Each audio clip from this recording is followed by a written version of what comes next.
Bom dia, pessoal, tudo bem? Então, vamos lá as questões. Lá na página 62.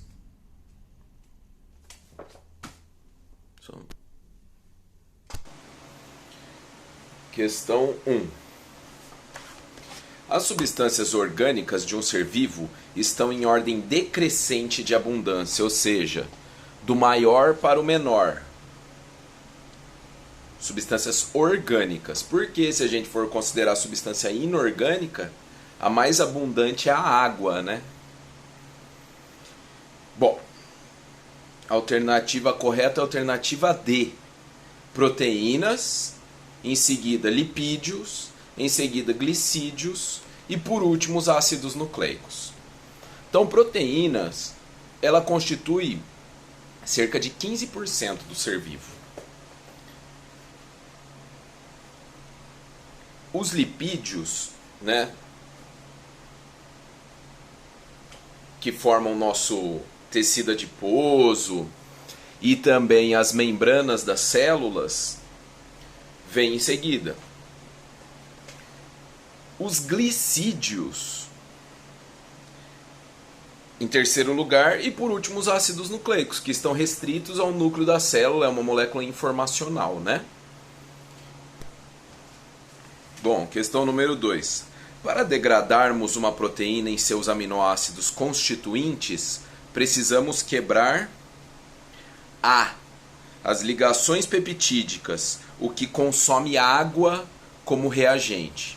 Então, como a gente viu lá na nossa reunião, quem quiser assistir está na aula anterior, aula 8. Quem ainda não assistiu, né, ou quiser rever.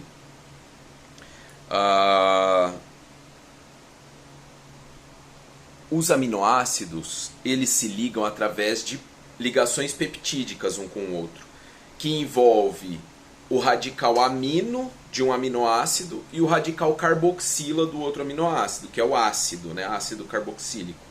Quando eles se juntam, nesse processo, sai uma molécula d'água.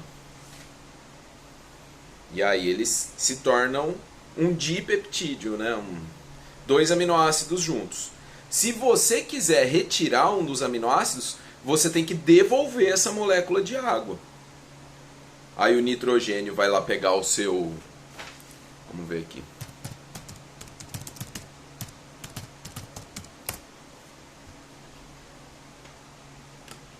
O nitrogênio vai pegar o seu OH, não, seu H, né?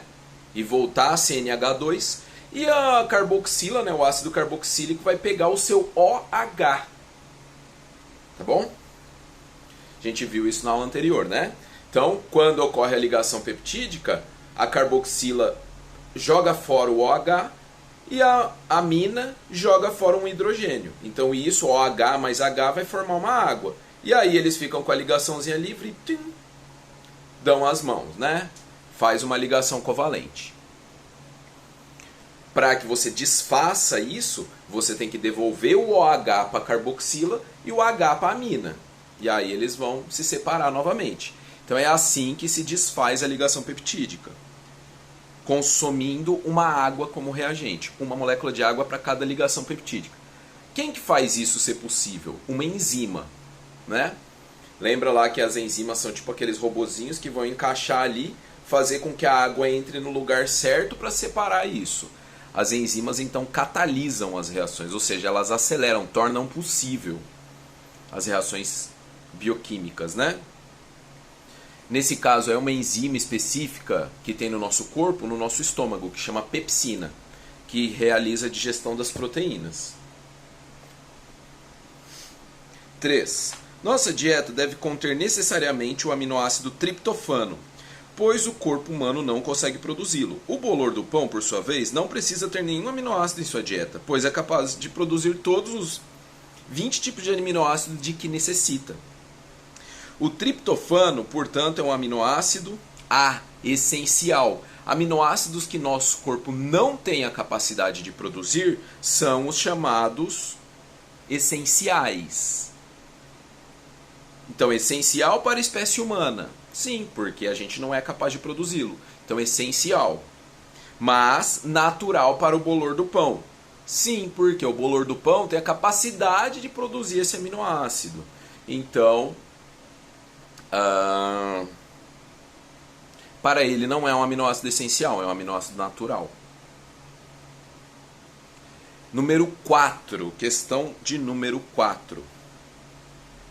Quando uma proteína se desnatura, ela B tem sua estrutura espacial modificada. Isso aí.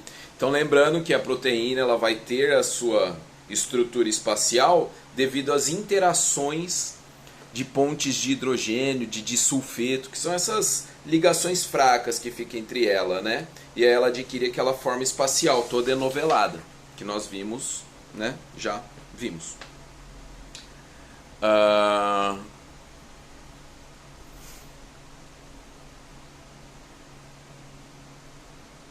Agora, então é a letra B, tem sua estrutura espacial modificada. Agora a letra A, tem sua estrutura primária modificada? Não. Estrutura primária é a sequência de aminoácidos. Para você modificar a sequência de aminoácidos, você tem que digerir essa proteína. Então vai ser a questão anterior ali, em que a pepsina vai atuar desfazendo a ligação peptídica. Aí você vai digeri-la. Aí é...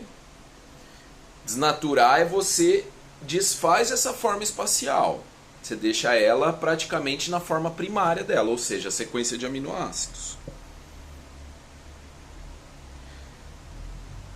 Número 5. Quando separamos as 4 cadeias polipeptídicas que constituem uma molécula de hemoglobina, porém sem alterar a estrutura espacial de cada uma delas, estamos modificando apenas a estrutura quaternária da proteína. Quaternária, letra D. Então, você tem a forma primária, que é a forma linear, a sequência de aminoácidos. A forma secundária é quando ele se dobra. Então ele fica bidimensional. Forma terciária é quando ela se enrola, se enovela.